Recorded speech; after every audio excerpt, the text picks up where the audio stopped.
Hello and welcome back to the From My Perspective podcast, where I, Jackson McCarty, tell you all the names you need to know in the college football landscape that could be changing the football landscape in the very near future. So if you often watch these videos or at least catch my predictions recaps, you would know that I'm a little bit behind where I need to be at this point in the season as far as my predictions go. So I looked at the schedule, the rundown of the games coming up this weekend, and thought, you know what?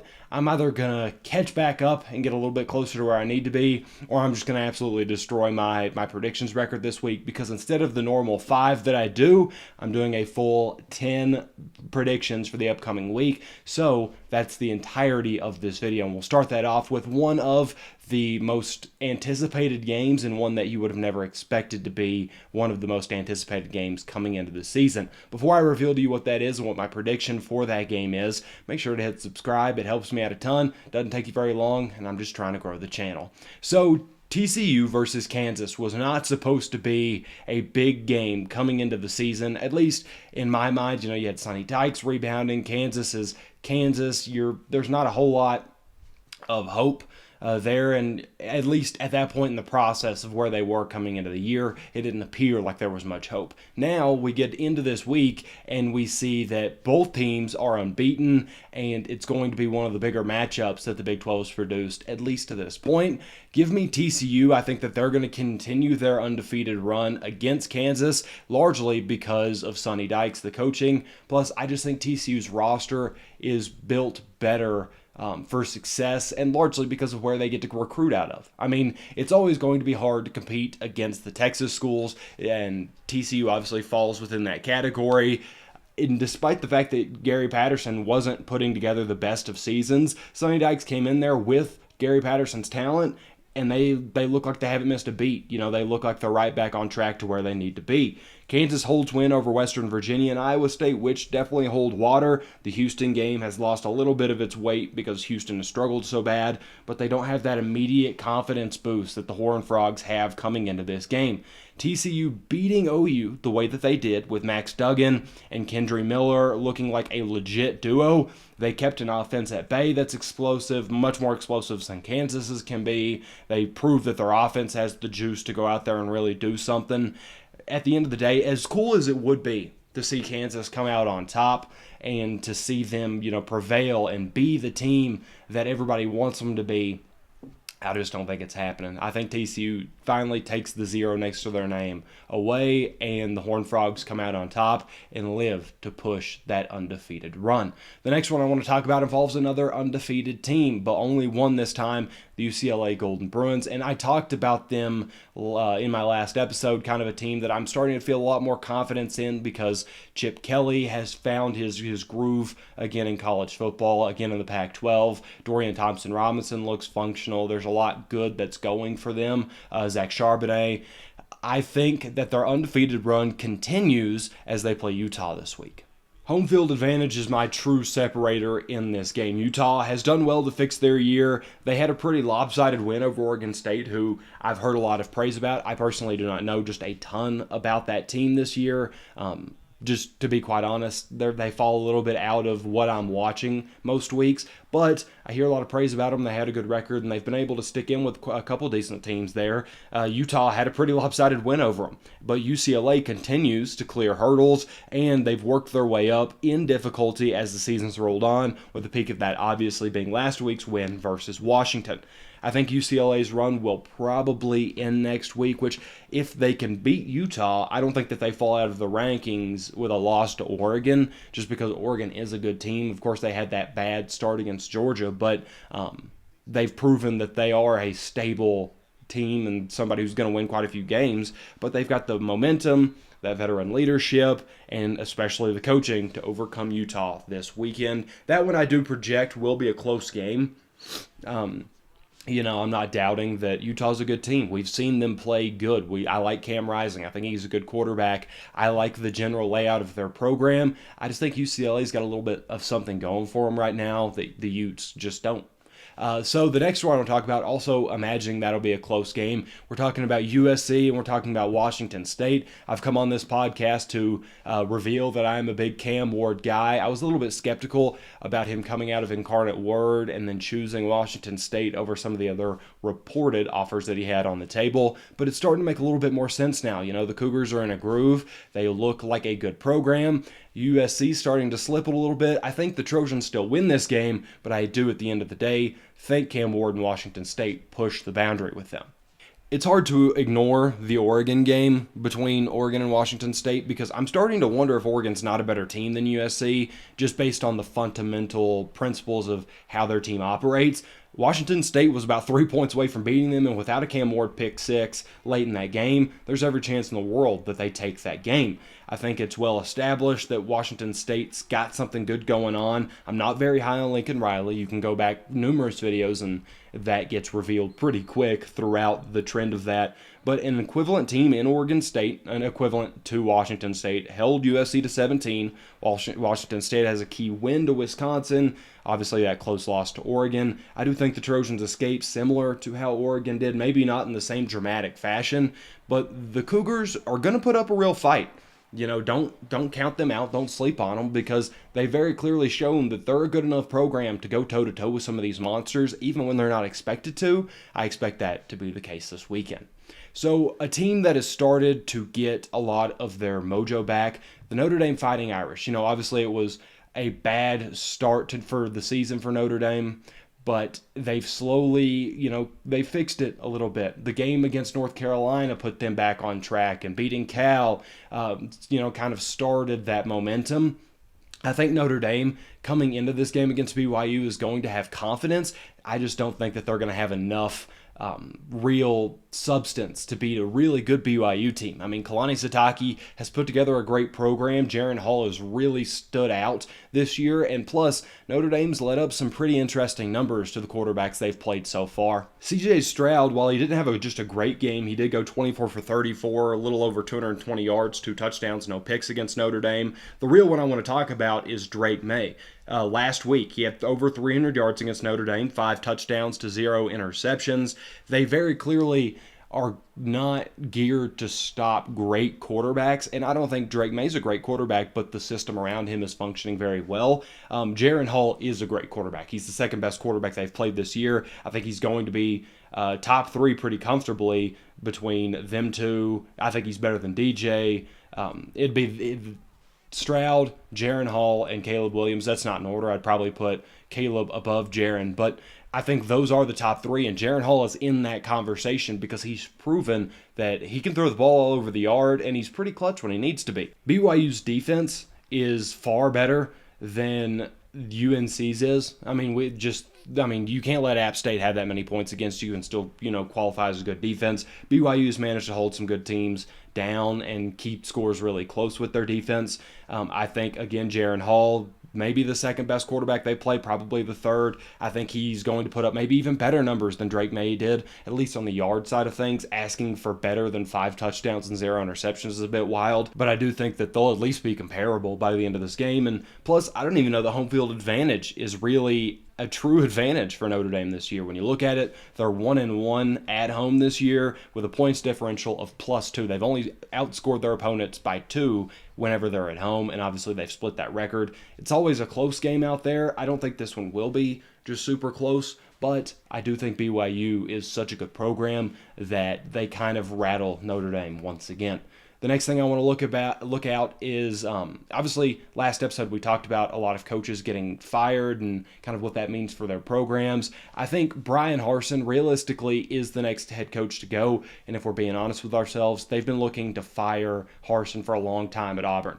Obviously, all through the offseason, they were having that internal investigation. Nothing really came back from that, so they didn't really have cause to fire him. You get into this season, they start off well, but then you hit a real rough patch of things. You get the loss to Penn State, a really one-sided game that ended up being. You get the overtime game against Missouri. You get last week's performance. None of it is really going well for Harsin. So if Georgia beats them, like I expect them to, I expect Georgia to really just take a hold of this game and not even let Auburn, sniff competition in this one. I think Harsin might get fired, just right after the game, and they start their head coaching search. It kind of sucks to look at least for Harsin, because Georgia is not an opponent Auburn should beat on paper. But it's all about what comes before it. Losing LSU, you can't lose like that. You can't let Missouri take you to overtime. And I know Georgia just had a really close game with Missouri, but it's a little bit different in the sense that both teams almost felt like they wanted to lose that game in the Auburn versus Missouri game. Georgia was just struggling. That was one of their worst performances of the year, and then obviously to let Penn State come into your house and really just take over, you can't let that happen. So Harsin's job has been dangling in the balance for a long, long time. At this point, I think that with a lopsided loss to Georgia, it might actually be the time that we see him get let go from the program and they start to move on. I really have a sneaking suspicion Jamie Chadwell will be the guy that takes that position next year. Obviously, we'll have to see, but that's just my gut feeling as far as all that goes. The next one I want to talk about, another school, because a couple of those earlier on were programs that I've spent a lot of time talking about and saying that I really believe in. Oklahoma State is absolutely one of those programs. I've not been shy of heaping praise onto them all season. I had them in my college football playoffs at the beginning of the year. But another team that as the season's progressed, I've really started to like and think that could be a really good program, Texas Tech, and that's who Oklahoma State plays this week. I don't think the Red Raiders are going to beat them, but I absolutely think it'll be a scare for the Cowboys whenever they have to come into this game. There's a couple numbers here that would indicate it won't be all that close, but they scare me in the fact that it indicates that. You know what I mean? Like, for instance, Texas Tech, they haven't won a road game yet this year, which, again, scares me when we're talking about this game because it's not like it's all that far of a distance, between the two and state neighbors and whatnot. I also don't love the line being set at 9.5. Feels disrespectful towards Tech, but it also doesn't feel like they're fully buying into Oklahoma State being as good as their number next to their name suggests they are. So it feels very like they're kind of playing the middle in that situation, which makes me very uncomfortable. It almost indicates that, we feel pretty all right about Texas Tech covering that. But then again, who knows at this point. I think the score will be high. I think both quarterbacks are going to have a field day, but I think the Cowboys just about managed to prevail. It would be a real tough week. Or at least a real tough turnaround from beating Baylor and, kind of setting yourself up as the top of the Big 12 to immediately lose to a Texas Tech team who has proven themselves to be a real chaos creator in college football this year. I could see it happening is the crazy thing, but I do project that Oklahoma State makes it out on the other side and their undefeated season continues to roll on. Now we make a trip outside of the Big 12. We go back to the SEC, where a couple Big 12 teams will be traveling sometime soon. But we've got Arkansas and Mississippi State as one of the matchups on the billing. Arkansas obviously coming off of 2 back-to-back losses to A&M and Alabama, while Mississippi State is rolling a little bit. But the thing that intrigues me here, again, it's the offenses. A Mike Leach team with that signature style, with a quarterback who knows how to throw the ball, and they let throw the ball so many times a game, versus an Arkansas team who just loves to put up points. I believe they have like 30 points in 3 of their last 5, and they're yet to score 20 or score less than 20. They love to put up their numbers. Very different styles of play, but I think it's going to be a very fun game this weekend. I would be shocked if this isn't just a real Disneyland experience for Will Rogers. You know what I mean? He's going to be throwing the ball all over the yard. The secondary has not been good for Arkansas since Jalen Catalon went down. I think that with how they designed that offense, he should just go insane during this game. But that's fine because Arkansas has the ability to counter that out. KJ Jefferson is by far the best quarterback that Mississippi State has played to this point in the year. And when you look at some of the past and kind of compare how Arkansas likes to run both their quarterback, obviously that being KJ and Rocket Sanders, You look at LSU, Jaden Daniels and Armani Goodwin had a combined 168 rushing yards on 25 carries. That's an easy blueprint to just copy and paste over for Arkansas between Rocket and KJ. KJ, again, best quarterback Mississippi State's played this year. Rocket is probably the second best running back behind A-Chain from A&M. That kid's a stud. Rocket's a stud. But at the end of the day, I do give that nudge to Devon. He's just a little bit better right now. As simple as that. It's going to be a real ground versus air game. And when you say that, obviously, it makes you think 3 yards in a cloud of dust with the ground stuff. That's not how Arkansas does it. But I think with the Hogs' ability to chew up the clock and keep it on the ground and let their quarterback and running back kind of operate in that form, I think it should just give them the edge to finally get back in the win column and overcome an SEC opponent in Mississippi State. So, that's kind of taken the bulk. Obviously, you had Bryan Harsin, which is not a very team-related thing, but all of these predictions to this point have been, besides Harsin, obviously, have been focused on games, specifically in teams. I want to focus in on a player now. We're talking about J.J. McCarthy, the quarterback from Michigan, who has had a pretty good season at this point. I'm not going to deny that, but I think that this game versus Indiana is going to get Wolverines fans really, really high up on their hopes, just because of what kind of performance I'm expecting him to have against Indiana. And this is where a couple crucial numbers come into play, because Indiana has not been good at stopping quarterbacks, especially ones that are more well-known and have a little bit more talent, or have at least shown a little bit more talent at this point.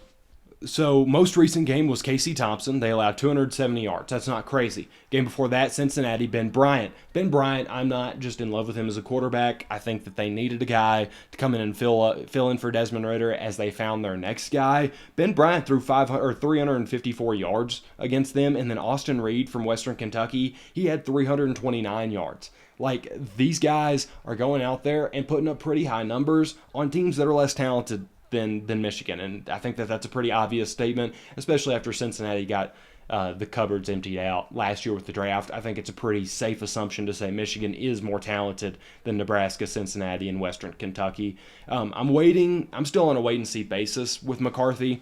We've seen Michigan hype up average quarterbacks, or what turned out to be average quarterbacks before. So I'm not fully bought in, but it's hard to ignore the possibility of a true breakout game against Indiana.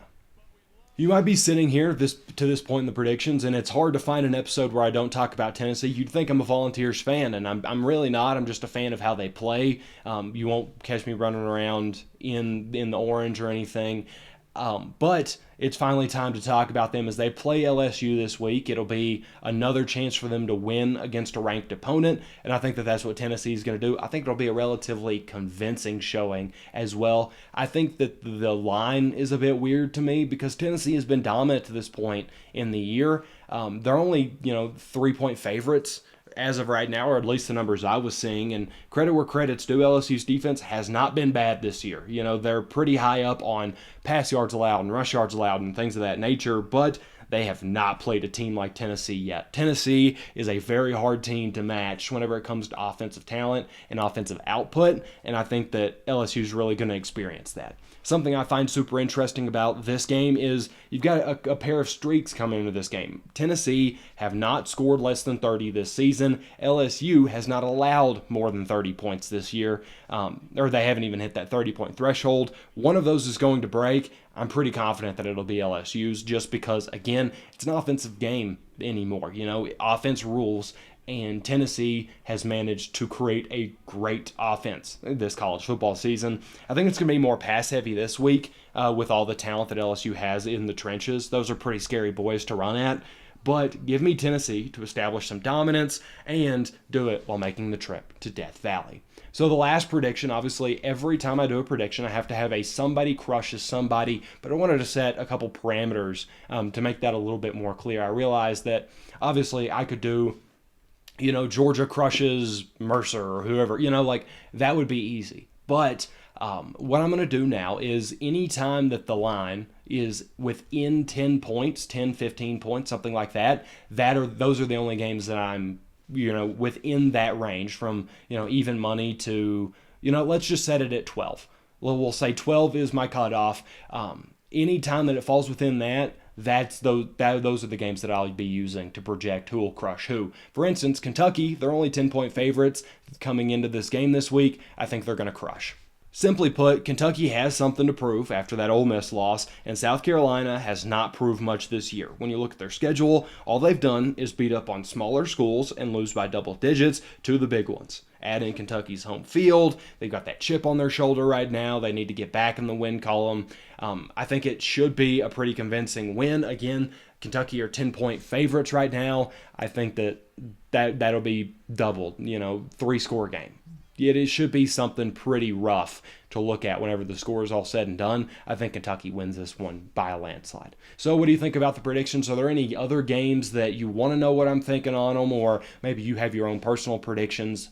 Make sure to leave those in the comments below. But for now, that is episode 38 of the From My Perspective podcast, and as always, I'll see you next time.